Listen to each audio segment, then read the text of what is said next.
თუ თქვენ ხართ HR მენეჯერი ისეთ ორგანიზაციაში, სადაც თანამშრომელთა ბრუნვის მაჩვენებელი მაღალია, ან ქსელური ორგანიზაცია, სადაც კადრები ცვლაში მუშაობენ, ან ხელფასების დაანგარიშებაზე დიდი დრო იხარჯება, მაშინ უყურეთ ამ ვიდეოს.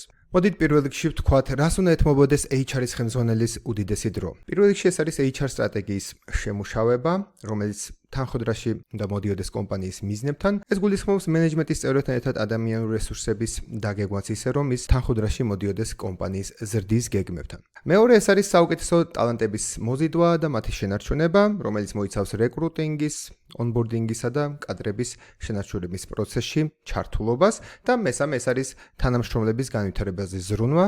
აქ იგულისხმება მაგალითად ტრენინგ პროგრამების შემუშავება და ინდივიდუალური თანამშრომლის კარიერული ზრდის დაგეგმვა. თუმცა HR ადმინისტრების გამართული სისტემის არარსებობის პირობებში HR მენეჯერის ძირითადი დრო და ყურადღება ეთმობა ადმინისტრაციული საკითხების მოგვარებას. კომპანიის ზომიდან გამომდინარე, HR ადმინისტრების სხვადასხვა მოდულებს სხვადასხვა უპირატესობა ენიჭება, თუმცა ხელფასების დათვლა და ბუღალტრულ დეპარტამენტთან მონაცემების მიმოცვლა ყველა ზომის კომპანიისთვის თავარ გამოწვევად რჩება. ახლა წარმოვიდგინოთ, რომ გვაქვს HR ადმინისტრების პროგრამა, სადაც შეგიძლიათ რომ დაარეგისტრიროთ, დანიშნოთ, გადანიშნოთ, გაათავისუფლოთ კადრები და დაუნიშნოთ ხელფასები. შექმნათ საბონუსო სისტემა, რომელიც ავტომატურად დაიანგარიშებს ბონუსს წინასწარ შემუშავებული სქემის მიხედვით, დაფიქსიროთ სხვადასხვა ტიპის დაკავებები, როგორებიცაა მაგალითად დაზღვევა, აღსრულება, ფიტპასი და ასე შემდეგ. შეიყვანოთ სამსახურში არ გამოცხადებები, მაგალითად შვებულება, საავადმყოფო ფურცელი, დეკრეტული და ასე შემდეგ.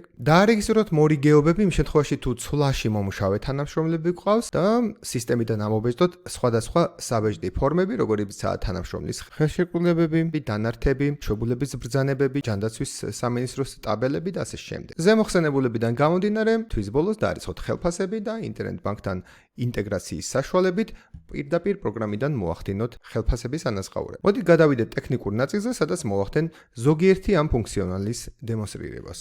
კადრის დანიშნის პროგრამულად დარეგისტრირება ორი ეტაპისგან შედგება. პირველი არის პიროვნების დარეგისტრირება, სადაც წერთ მის პირად მონაცემებს და ამის შემდეგ ვახდენთ მის დანიშვნას შესაბამის პოზიციაზე, სადაც გვაქვს პერიოდის დასაწყისი და დასასრული. აღნიშნული ორი ეტაპის საჭიროება იმიტომ არსებობს, რომ ერთი და იგივე ადამიანი შესაძლოა სხვადასხვა პერიოდში დაინიშნოს სხვადასხვა პოზიციებზე. ან სულაც ერთსა და იმავე დროს ჰქონდეს ორი სხვადასხვა პოზიცია. მას შემდეგ რაც კადრს დაარეგისტრირებთ, შეგიძლიათ მონიშნოთ ერთი ან რამდენიმე კადრი და ღილაკზე მაუსის დაჭერით ამობეჭდოთ ხელშეკრულებები, რომელთა შაბლონები პოზიციების მიხედვით წინასწარ იქნება ჩაშენებული პროგრამაში. ასევე შეგიძლიათ დაარეგისტრიროთ შვებულებები და საავადმყოფო ფურცლები. შვებულების ბრძანებების ამობეჭდოთ მსგავსად ხელშეკრულებისა შეგიძლიათ ერთიანად განახორციელოთ.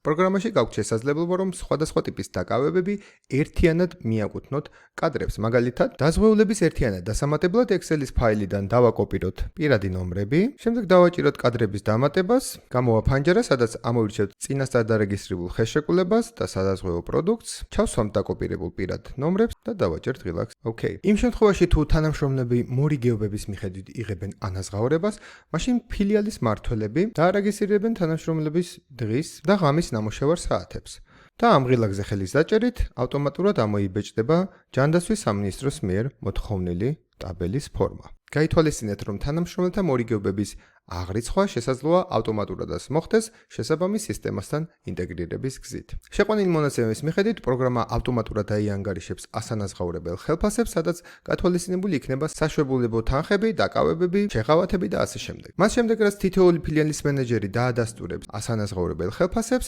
დარიცხვის ფაილი ავტომატურად გაეგზავნება ბუღალტრულ დეპარტამენტს, რომელსაც აქვს შესაძლებლობა, რომ პირდაპირ სისტემიდან მოახდინოს ხელფასების გადარიცხვა. ასეთი სისტემების საშუალებით მნიშვნელოვნად იზოგება როგორც HR დეპარტამენტის, ისე საბუღალტრო დეპარტამენტის დრო, ასევე მნიშვნელოვნად მცირდება შეცდომების დაშვების რისკი.